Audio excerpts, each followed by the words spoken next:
بسم اللہ الرحمن الرحیم۔ حضرت حمزہ کی شہادت۔ قریش نے جب دیکھا کہ اللہ کے رسول لوگوں کو اللہ کی طرف بلانے سے نہیں رک رہے ہیں تو پھر انہوں نے غریب مسلمانوں پر اپنا غصہ اتارنا شروع کر دیا۔ جب ٹھیک دوپہر ہو جاتی تو یہ کافر غریب مسلمانوں کو پکڑتے اور تیز دھوپ میں ریتیلی زمین پر ان کو لٹا دیتے اور ان کے سینے پر کوئی بھاری پتھر رکھ دیتے تاکہ وہ کروٹ نہ بدل سکے۔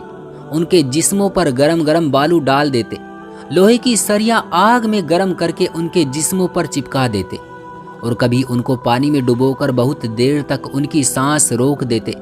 مسلمان ان ساری تکلیفوں کو برداشت کرتے لیکن اللہ کے رسول کو نہ چھوڑتے۔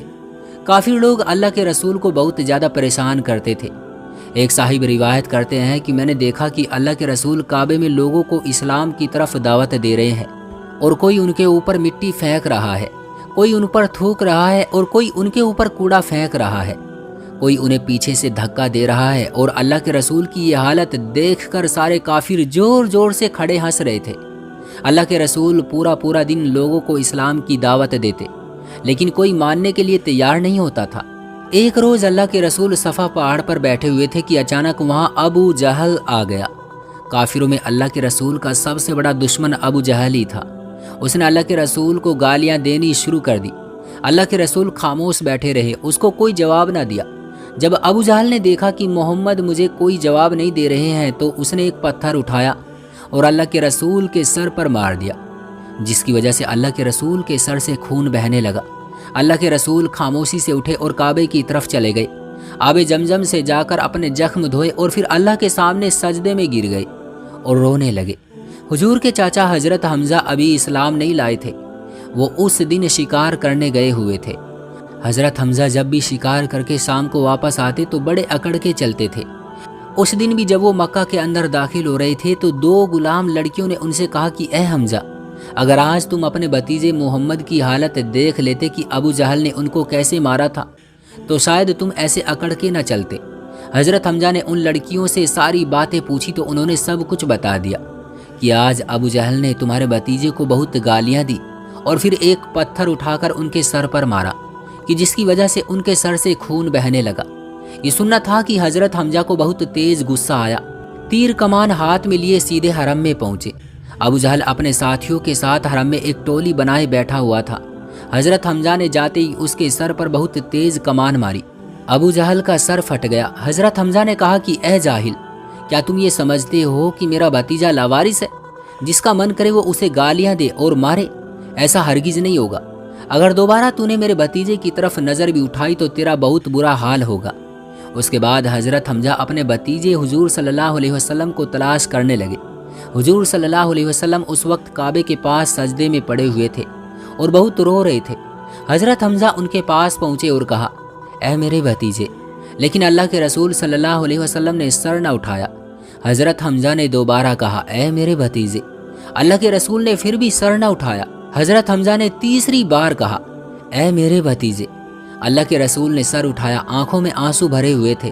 حضرت حمزہ نے سر پر ہاتھ رکھتے ہوئے کہا کہ اے میرے بھتیجے، پریشان نہ ہو، میں نے تمہارے دشمن ابو جہل سے بدلہ لے لیا ہے کہ جیسے اس نے تمہیں مارا تھا میں نے بھی اس کا سر پھاڑ دیا ہے، اب تو خوش ہو جا۔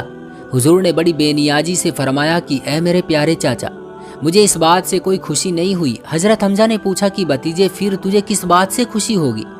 اس پر حضور نے فرمایا کہ چچا جان، اگر آپ اسلام قبول کر لو تو مجھے سب سے زیادہ خوشی ہوگی۔ حضرت حمزہ نے کہا، بھتیجے پھر دیر نہ کر، مجھے ابھی کلمہ پڑھا دے، میں آج ہی مسلمان ہوتا ہوں۔ یہ سن کر حضور صلی اللہ علیہ وسلم کا چہرہ خوشی سے جگمگا اٹھا۔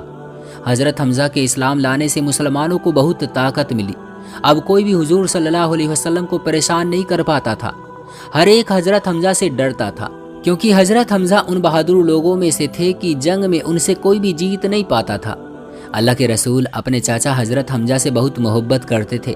وفات ہجرت کے بعد جنگ احد کے موقع پر حضرت حمزہ نے بہت بہادری سے جنگ لڑی۔ کوئی بھی ان کے سامنے آنے کی طاقت نہیں رکھتا تھا۔ وہ اپنے گھوڑے پر سوار تھے، ان کے دونوں ہاتھوں میں تلواریں تھیں۔ انہوں نے اپنا گھوڑا کافروں کے لشکر میں گھسا دیا اور تلواروں سے کافروں کو گاجر مولی کی طرح کاٹ رہے تھے۔ لیکن اسی وقت ایک غلام جس کا نام وحشی تھا، اس نے تیر میں زہر لگا کر دور ہی سے حضرت حمزہ پر وار کر دیا۔ تیر جا کر سیدھے حضرت حمزہ کے پیٹ میں لگا اور زہر کے اثر کی وجہ سے حضرت حمزہ اسی جگہ گر پڑے۔ انہیں خون کی الٹی ہونے لگی اور دیکھتے ہی دیکھتے ان کی شہادت ہو گئی۔ اس جنگ میں مسلمانوں کو ہار کا سامنا کرنا پڑا تھا، اس لیے ہندا نام کی ایک کافر عورت کو اپنی دشمنی نکالنے کا موقع مل گیا اور اس نے حضرت حمزہ کی لاش کو تلوار سے کاٹ ڈالا اور ان کا کلیجہ نکال کر چبانے لگی۔ ان کے ناک کان کاٹ دیے، ان کی آنکھیں باہر نکال لی اور ان کی لاش کی بہت بری حالت بنا دی۔ جنگ کے بعد اللہ کے رسول نے صحابہ اکرام سے پوچھا کہ میرے چاچا حمزہ کہاں ہیں؟ مجھے نظر نہیں آ رہے ہیں۔ ایک صحابی نے کہا کہ اے اللہ کے رسول، آپ خود ہی چل کر دیکھ لیجیے، اللہ نے ان کی شہادت عطا فرما دی ہے۔ یہ سن کر اللہ کے رسول کی آنکھوں سے آنسو بہنے لگے اور ان صحابی کے ساتھ اللہ کے رسول چل دیے۔ ایک پیڑ کے پاس جا کر ان صحابی نے ایک لاش کی طرف اشارہ کرتے ہوئے کہا کہ اے اللہ کے رسول، یہ آپ کے چاچا حمزہ کی لاش ہے۔ لاش کی اتنی بری حالت دیکھ کر اللہ کے رسول اتنا زیادہ رونے لگے کہ آپ کی ہچکیاں بند گئی۔ صحابی کہتے ہیں کہ اللہ کے رسول اس دن سے زیادہ کبھی نہیں روئے تھے، اور جب حضور صلی اللہ علیہ وسلم نے شہدائے احد کی نماز جنازہ پڑھائی تو ہر شہید کی نماز جنازہ کے ساتھ حضرت حمزہ کی نماز بھی پڑھائی۔ اس لحاظ سے حضرت حمزہ کو یہ اعزاز حاصل ہے کہ 70 مرتبہ آپ کی جنازے کی نماز ادا کی گئی۔ اس واقعے کے 7 سال کے بعد وہی غلام جس نے حضرت حمزہ کو قتل کیا تھا اللہ کے رسول کے پاس آ کر مسلمان ہو گیا۔ ان کا نام وحشی تھا۔ اللہ کے رسول نے وحشی سے پوچھا کہ تو نے میرے شیر جیسے بہادر چاچا کو قتل کیسے کیا؟ وحشی نے جواب دیا کہ اے اللہ کے رسول، حضرت حمزہ جیسے بہادر آدمی کے سامنے تو کسی کو آنے کی طاقت نہیں تھی۔ اس کی تلوار بجلی کی رفتار سے چلتی تھی، جو بھی ان کے سامنے آتا اس کا مرنا لازمی تھا۔ اس لیے میں نے ایک پتھر کے پیچھے چھپ کر دور ہی سے ایک تیر پر زہر لگا کر ان پر وار کر دیا اور ان کی شہادت ہو گئی۔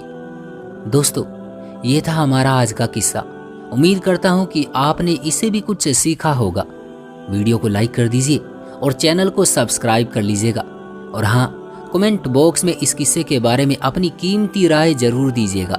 میں ملتا ہوں آپ سے اگلی ویڈیو میں، تب تک کے لیے اللہ حافظ۔